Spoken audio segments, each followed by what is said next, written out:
आज हम पर्यावरण शिक्षा में ऊर्जा संसाधन यानी एनर्जी रिसोर्सेस के बारे में पढ़ेंगे कि ऊर्जा संसाधन क्या हैं, हमें ऊर्जा कैसे मिलती है। ऊर्जा, सबसे पहले हम ये जान लें ऊर्जा कहते किसे हैं। किसी कार्य को करने की क्षमता को ऊर्जा कहते हैं, यानी energy is the capacity to perform work. इसे क्या कहते हैं? ऊर्जा कहते हैं। प्राणी जीवन के में अनेक प्रकार के जीवन आधारित कार्यों में, यहाँ तक कि सांस लेने तक में भी ऊर्जा का उपयोग होता है। ऊर्जा जीवन के अस्तित्व को बनाए रखने और उसको सुचारू रूप से चलाते रहने के लिए ऊर्जा अति आवश्यक है। लेकिन अपने जीवन के अतिरिक्त अन्य जितने भी कार्य जो संपन्न होते हैं या किए जाते हैं वे भी ऊर्जा से ही होते हैं। इसलिए हम यह भी कह सकते हैं कि किसी तंत्र, संयंत्र, मशीन को चलाने के लिए उपयोग में लाई गई शक्ति को ऊर्जा कहते हैं। यानी energy is the power used by any system, instrument, machine to work. यानी ऊर्जा इनके लिए भी कहा जाता है, मशीन के लिए या संयंत्र के लिए या तंत्र के लिए भी कहा जाता है।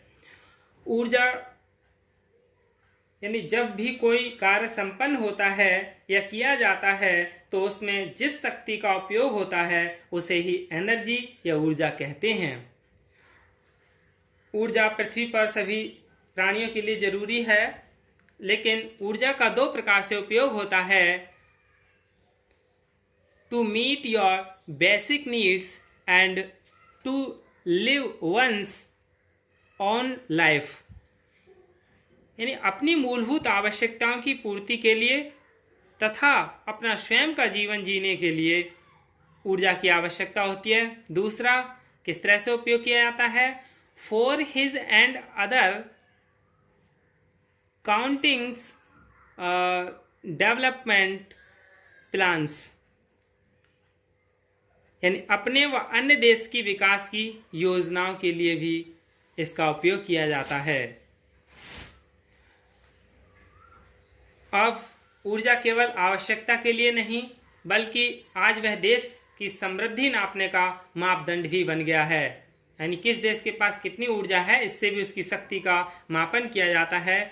विकसित देश अमेरिका पूरे विश्व की ऊर्जा का 3/4 यानी 3/4 भाग से भी अधिक, लगभग 80% अपने ऊपर खर्च कर लेता है, जबकि उसकी आबादी पूरे विश्व की आबादी का केवल 5% है। इसके विपरीत विश्व में ऐसे भी देश हैं जहां इतनी विपन्नता है कि इतनी कमी है कि वे अपनी न्यूनतम आवश्यकताओं की पूर्ति भी नहीं कर पाते। यानी ऊर्जा की विभिन्न देशों में इतना संकट है, और वो संकट क्या क्या है पहले हम जान लेते हैं। यानी आज मनुष्य की प्राथमिकताओं में भी अंतर पाया गया है। Today men's priorities have changed, hence the energy requirement has increased per person। यानी आज मनुष्य की प्राथमिकताओं में अंतर पाया गया है, इसलिए ऊर्जा की आवश्यकता प्रति व्यक्ति बढ़ गई है। सुख सुविधाओं की उपलब्धता में भी ऊर्जा का ही योगदान है। The even increasing populations becoming a part of the energy crisis। निरंतर बढ़ती जनसंख्या ने अधिक ऊर्जा का उपयोग किया है जो निरंतर बढ़ती जाती है और ऊर्जा संकट की भागीदारी बन रही है।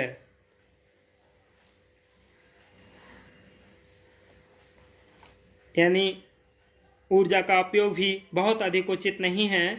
आवागमन के ही साधन सुविधा की बात करें, 40 व्यक्ति एक बस द्वारा किसी स्थान पर पहुंचते हैं तो वह उस ईंधन का 2.5% ही व्यय करते हैं जो प्रत्येक व्यक्ति के स्वतंत्र रूप से उसी स्थान पर कार से जाने पर होता है।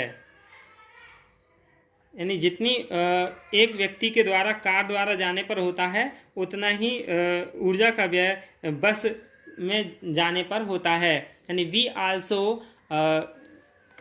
माइजेस energy the fans run in the empty room, electricity versus what we do not stop.